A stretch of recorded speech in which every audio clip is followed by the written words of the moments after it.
Teapot Dome, to Watergate, to Bill Clinton's impeachment for being publicly serviced in the White House. As I write these words, America is more deeply divided than at any point in my lifetime. From its inception, our country has experienced many divisive periods. Of course, the most serious division occurred with the Civil War. More than 500,000 people were killed, and it almost brought about the dissolution of the United States. Yet somehow we've always survived. What I want to tell you about in this book is what it was like to make the film Spartacus during another divisive period in our nation's history. The 50s were a time of fear and paranoia. The communists were the enemy then. Terrorists are the enemy now. The names changed, yet the fear remains.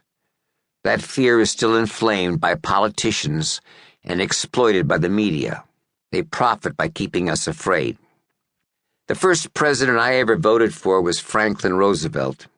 He said, "We have nothing to fear but fear itself." I am not a political activist. When I produced Spartacus in 1959, I was trying to make the best movie I could make, not a political statement. I brought together a cast of some of the finest actors ever to appear on screen: Laurence Olivier, Charles Laughton, Peter Ustinov, Gene Simmons, and Tony Curtis. I hired a talented young director I knew. At the time, he was still largely unknown to the general public. His name was Stanley Kubrick. Let others judge the movie. I believe it stands on its own merits. I am proud of it.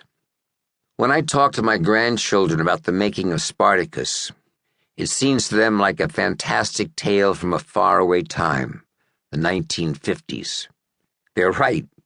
It was a long time ago.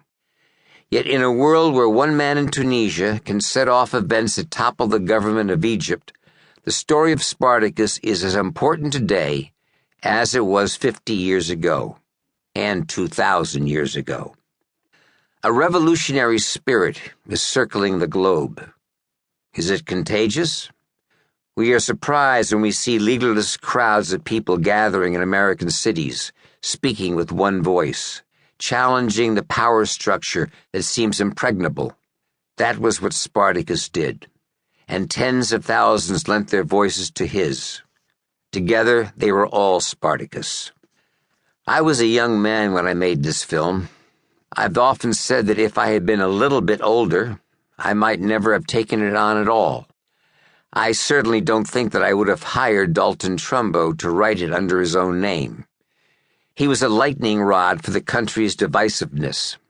After almost a year in jail for his political views, he was still on the studio's blacklist, the do not hire rule that had been in place for more than a decade. Some people these days still try to justify the blacklist. They say it was necessary to protect America. They say that only the people who were hurt by it were our enemies. They are lying. Innocent men, women, and children saw their lives ruined by this national disgrace. I know. I was there. I watched it happen. Now I will tell you about it, and about Spartacus, the movie we made in the midst of all that madness.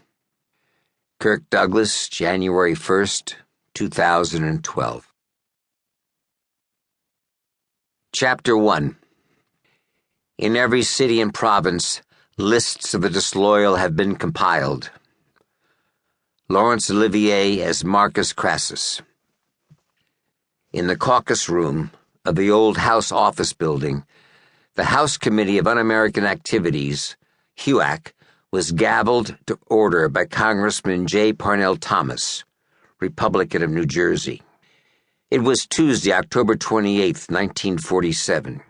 10 men, motion picture writers and directors, had been called before the committee to testify about their current and prior political affiliations.